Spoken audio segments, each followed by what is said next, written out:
Hello, welcome to Pure Portugal. We are today going to be talking to the lovely Alice, who is a member of our services directory on our website. Some of you may have already seen her posting things here and there on our Living the Good Life Facebook group, but we're going to find out a bit more about the background of kind of who Alice is and how she came to Portugal, and obviously what you're now doing in Portugal, Alice, because you were not always in Portugal. No, I wasn't. So I'm originally from the US. I'm from Atlanta, Georgia. And I came to Portugal 11 years ago, right after I graduated from university. I came pretty much just on vacation. I was going to travel all around Europe.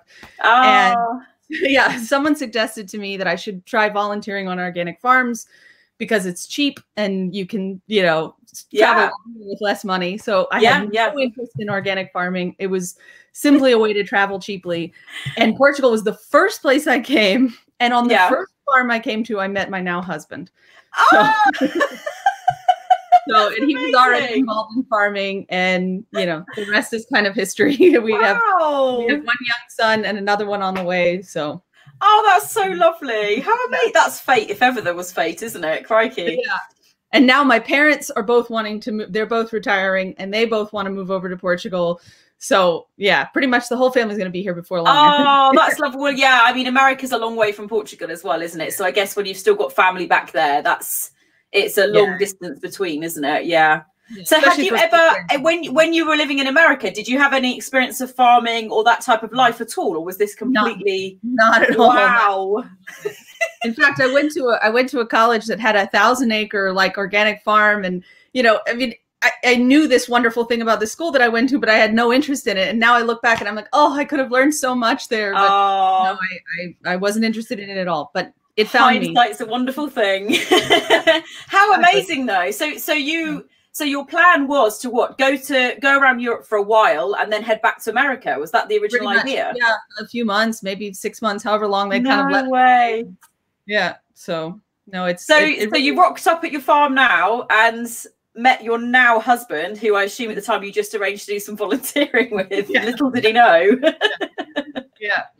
Yeah. So we were in Guimarães, north of Porto, for about 7 years on a farm there, and then we moved here near Viseu about 2 years ago. Because we have a little more space for our cows here, and we're able to rent several pieces of land that are just forest area for the cows.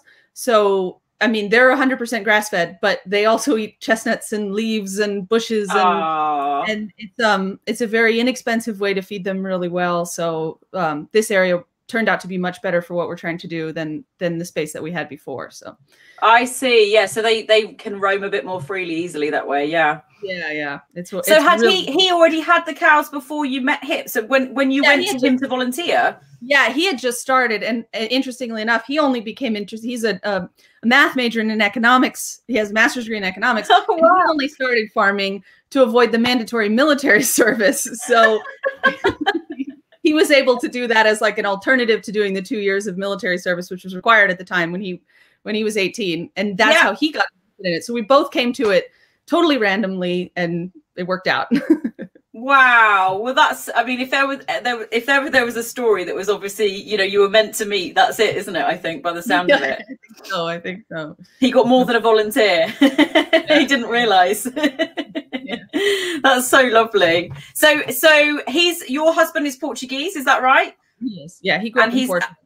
Yeah. Okay. So when you first met him, he hadn't been farming particularly long time. It was a relatively new thing to him, was it? Yeah, he'd been farming for a little while. Yeah, but ultimately we kind of decided that we wanted to focus more on the cows. I think as it's natural for everyone when you get into something new, especially like farming, you kind of want to try a lot of different things to see what's going to work for you, and also what works in your space and what you excel at. I mean, what you really interests you. I mean, animals are a very specific thing.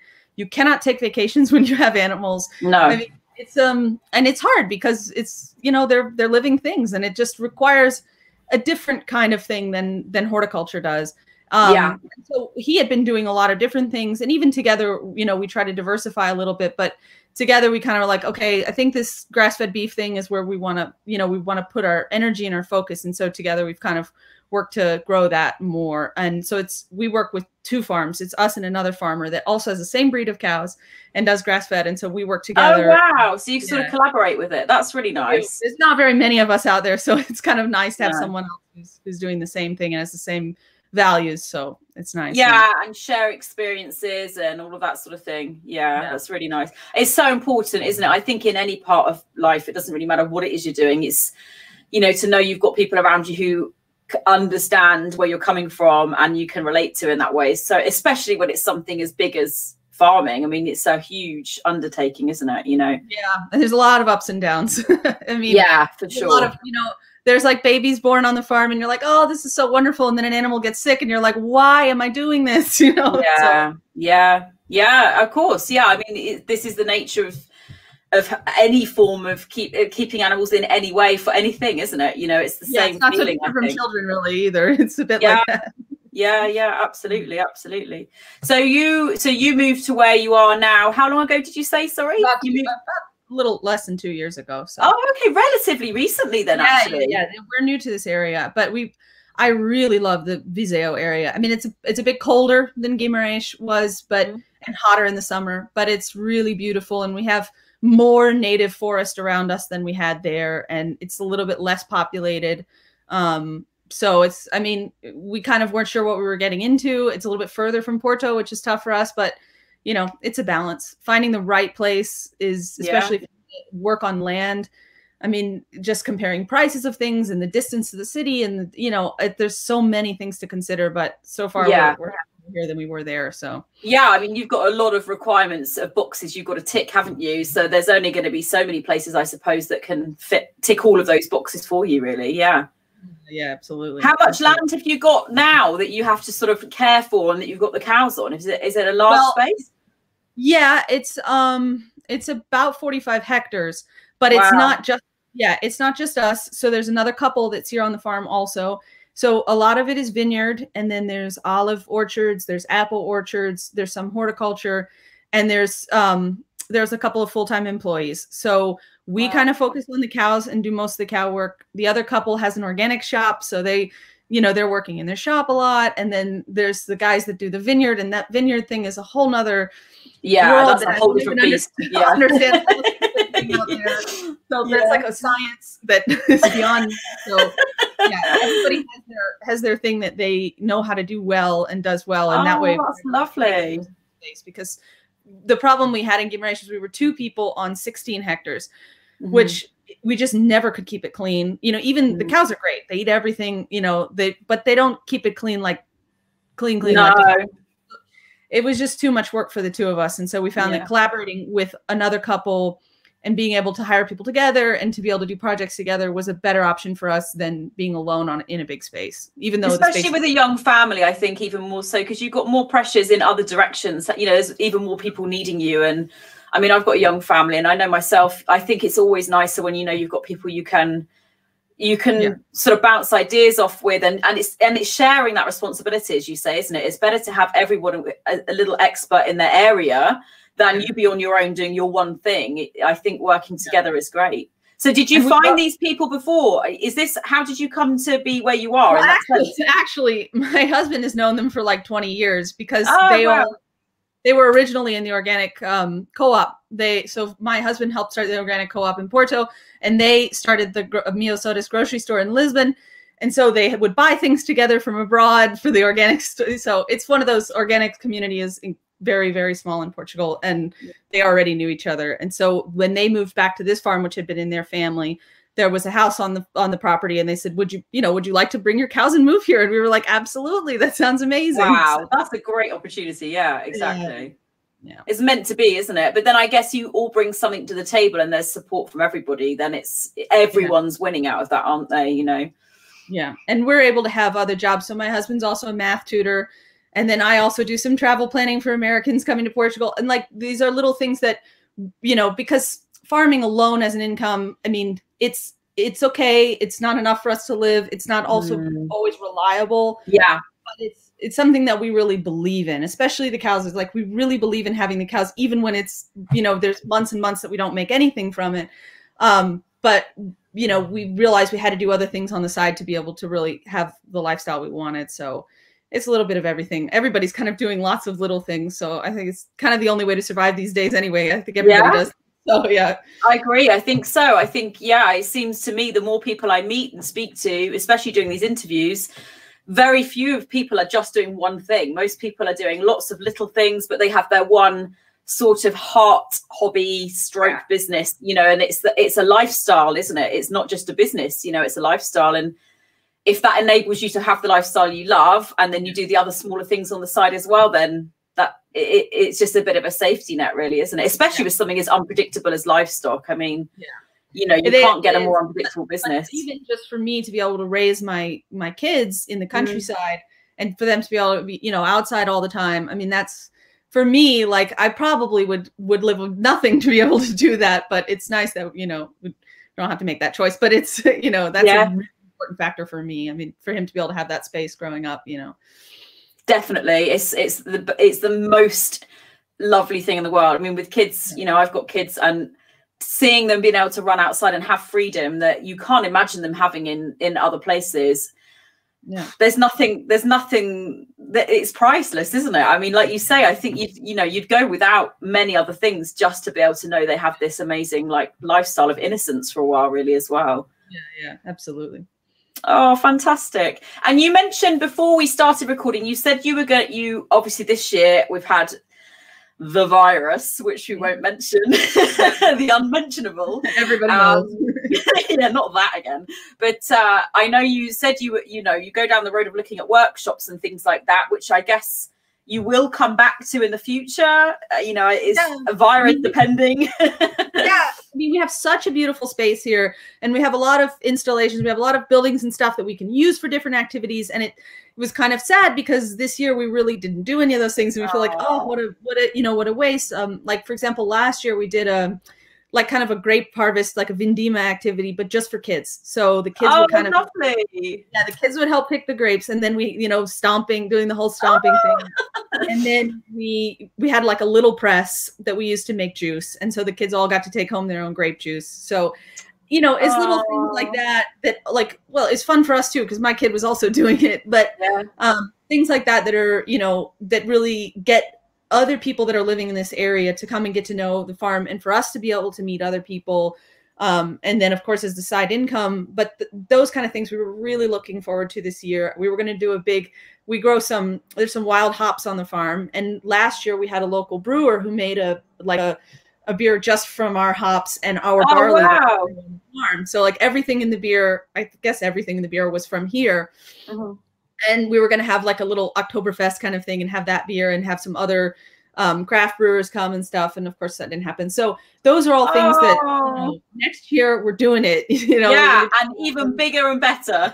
just to extra make up for it. Yeah. So yeah, I think you're right. I mean, there's so many people who had these so many amazing workshops and group things planned. I mean, we've all been affected in one way or another by either not going to them or not being able to hold them. Yeah. And I think we'll never not appreciate that ever again. I mean, not that we ever didn't, but you know what I mean? Like, we'll never take it for granted. I think it will always feel like this real blessing, won't it, to be able to all be together again. So yeah. And it's hard because, I mean, we know that so we have a little market here every Saturday in the morning, and we're allowed to still do that. But meet a lot of people that way from the area. But I know there's so many people in this area that are interested in, you know, who are foreigners, who are new to the country, or, you know, who just don't have a huge community, that are looking to build a community here. Yeah. And, you know, we'd love to be a part of that and to meet new people for ourselves, but also to build those connections with other people that are living here. And, you know, we do it for a few hours on Saturday mornings, but it's, you know, if you can do more, you know, organized activities, you can people really get to know each other better. And so I think there's a lot of potential in this area. I mean, Viseu, I feel like, has a lot of new people moving here. Yeah, it does. Yeah, loads. Yeah. And I think it's got a really nice community feel as well. I mean, a lot of people I know in that area, sort of around where you are, I mean, most of Portugal is like it, to be honest with you. I think it's attracting some amazing people. And obviously the Portuguese who are already there are loving in the smaller villages that maybe have been, you know, getting older and older, and people have been moving away, to see it coming back to life again.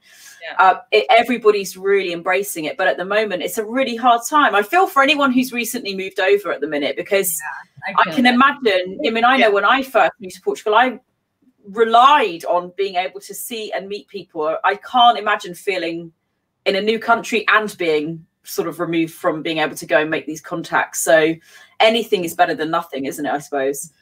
So people are welcome to come visit us still. I mean, if there are people in the area that want to come for like a little farm visit, you know, in small groups, we're still happy to have people come and, you know, see the walk around and stuff. So we're still doing those kind of things. If anybody is seeing this in the area and thinks, oh, I want to go see what they're doing, we're still. That's really lovely. And I think that's a really big lifeline. I know there's a lot of people who I'm sure would really appreciate just knowing there's someone else out there who they can sort of, it's just getting those first contacts, isn't it? Sometimes, you know, and then it's very easy to make a community once you've started it. It's the starting bit. I think like, oh, wait a minute, your kids are older or something like that. I know someone else who has, or is interested in, or is also into whatever that you're into, you know, so it's got to start somewhere though. So I think this is the lovely thing about the people. I mean, the Portuguese typically are that way inclined anyway. I think, you know, it's as a country, it's very giving, and everybody's very open with information and sharing.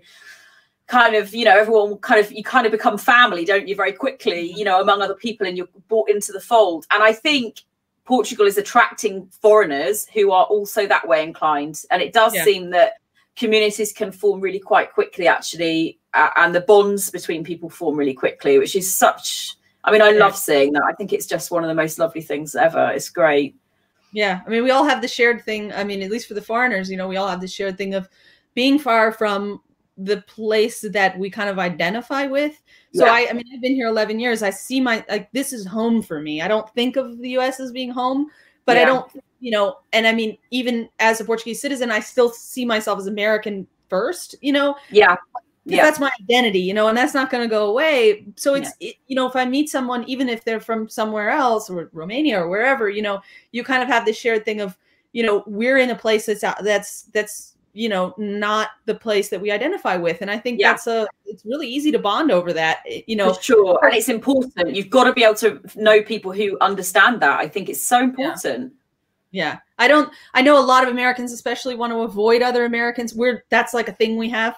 Like, we just like, same with the Brits. Another American in the restaurant. It's like, oh, I don't want to go to that restaurant. There's Americans in there, you know? And I definitely felt that way a lot in the beginning.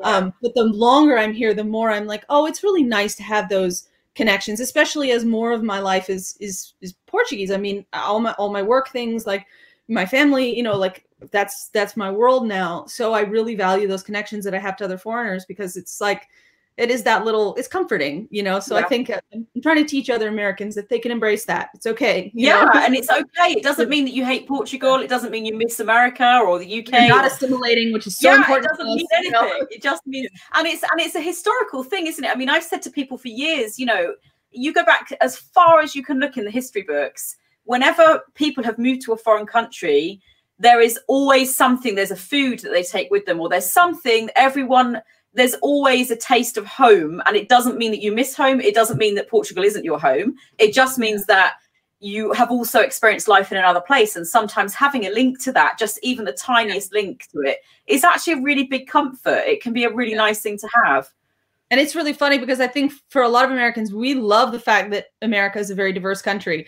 And we love like, oh, that immigrants bring all these wonderful different things to it. And then when we immigrate, we're like, we're going to assimilate. We're going to, you know, we're going to become Portuguese. We're going to learn the, you know, and it's, you don't ever become anyone but yourself. I mean, you learn the languages. You got to do that. It's really important. But, you know, and also to you know, build a community here just outside of the foreigner community, of course. But you know, I mean, we bring things also, and there's value in that, and you know, we don't have to shy away from that. You know, no, exactly. I think you're absolutely right. There's little quirks with every country throughout the world where we have certain humors or certain, you know, there's little things that, you know, you can relate to from a childhood thing that you would not have experienced in another country, even if it's something like a TV show or, you know, whatever it is. These little home comforts sometimes. I think you're absolutely right. When people first move out, there is that I was the same, actually. There is this sort of instant feel of, I've moved and I don't need anyone from the country I come from. You know, I don't need to know them at all. And you kind of put yourself in a bit of a bubble that you don't need to be in. And only over a bit of time, I think you realize actually it's quite nice sometimes to know people who you can relate to on another level with other things. You can really have both things. You know, you can be fully invested in being here. And I also think sometimes you can see things that you don't like, you know, and it's okay to, you know, this is something, because I know there's things about America that I just don't like. Sure, exactly. Yeah. So yeah. It is okay and it's okay when immigrants there say they don't like things, you know, so it's okay to, you know, if you're truly invested, you will find things you don't like. So, you know, that's okay. There's no paradise anywhere. That's the truth, isn't it? No. You know, there are better places to live. And there are places that maybe, you know, you grew up and you don't want to live anymore, that, you know, Portugal therefore is better than, but it doesn't mean you have to love everything about it. I don't think it's physically possible to do that with every, you know, there is nowhere that's 100% perfect for sure. Yeah. And I think it does, like you say, it does show you've started to kind of embrace, like, culturally and fully immersing yourself into that world. You're going to find things that don't always tick the boxes. That's just the way it is. Especially once you start getting involved in politics anywhere, you're going to find things you like. But it's the same in the UK. I mean, you know, I lived in the UK for the first 20 years of my life solidly, and there are loads of things about the UK I can't stand. There are loads of things I love about it. There are loads of things I can't stand about it. And it doesn't make me less British or hate it doesn't mean I hate the country either, actually. You know, I just don't want to live there. No. For me, I really love America. For myself, I would be really happy to live there, but I'm so glad that I'm raising my children here. Like, for me, like the quality of life, the safety, the fact that, you know, even if we have financial problems, our children are still going to have healthcare, you know, like these the basic things that you know, it's one thing if you're just a single person living in America and you can just make your own fate. That's great, you know, and I certainly love my family, my community there, and the place I grew up is wonderful and everything. But I think for me, for raising a kid, at least for the next 18 years, I'm 100% here, probably long after that too. But for me, that's the big thing now. This is the place to be, I think, for that. Yeah, it does change your focus a lot, doesn't it? When there's other people who are looking to you for, you know, survival. It's a whole different feeling. Yeah. Well, you've got you know, child and animals. You've got the whole lot. I don't know where it's better to raise cows. I really can't tell you that. But I think it's great. It sounds absolutely lovely. And I mean, I myself would love to come and see you guys and see the farm and see you posting these amazing things. And I see what you're up to from afar, obviously, but I think it's absolutely great. And it's so lovely to see what you guys are doing. You're doing some amazing things in Portugal. And I know you're a big part of the community and you're very welcoming to people. I only ever hear that about you guys. So absolutely, for sure. It's, it really is. I'm going to put your website up before I forget, actually, because this way people can come and find you. Yeah, that's there you go. So if anybody wants to look you up and see what you're up to, and obviously find out about future events that maybe are popping up. Yeah, and our Facebook page is the same. I mean, if you look up Echoes de Vale, that's the same name. So okay, I'll put a link on the video share, because this will go out onto our Facebook and onto YouTube. So I'll stick a link onto the Facebook as well for you if you like, so people can come to your Facebook. I mean, I'm better at sharing updates about specific activities, or like that we're going to have the market or those kind of things on Facebook than I am on the website. Totally with you on that. I hate updating websites. It's not a good thing. So you do your market. You go to the market. Is it? How often did you say it was? It's here on the farm. It's right now. It's kind of, we have like a big open space that's covered, so it's kind of. It's safe, you know. Nice. It's every Saturday morning from 9 to 12, and so we have vegetables, our vegetables, but we also get vegetables from another certified organic farmer, and then we have honey and our olive oil and wine and my meat, and so everything. And it's all organic. Everything that's certified is organic. Wow, that's so cool. That's lovely. Yeah, I might just come and move in if that's all right. No, yes, and we have a bed and breakfast. Come stay. You'll never get rid of me. That'll be it. You'll regret saying it. I think it sounds absolutely amazing, and I for one can't wait. When I do come, I'll make sure to post some videos onto Facebook when I'm there as well, because it will be lovely for people to share it, I'm sure. But wonderful. If anybody is watching this and fancies coming to meet you, then obviously they can come every Saturday at the moment, obviously pending things changing, and but your Facebook page, I guess, will be up to date with all of that. Great. Look, thank you so much for having a chat with us today and just sharing a little bit about your amazing story. I think it's what a great, you obviously did the right thing heading to Portugal, and I mean, wow, how different life could have been had you not made that decision to go to Europe. Yeah, exactly. Just goes to show, doesn't it? Yeah. Oh, thank you so much. Really, really grateful to chat to you, Alice. And we will, we'll catch up again soon. Maybe next year when things have settled down a bit, we can hear about some of the amazing events you've got planned, because they will be happening. Yes. Yes, I hope so. Yes, absolutely. Thanks again. You take care now. Bye now. Bye.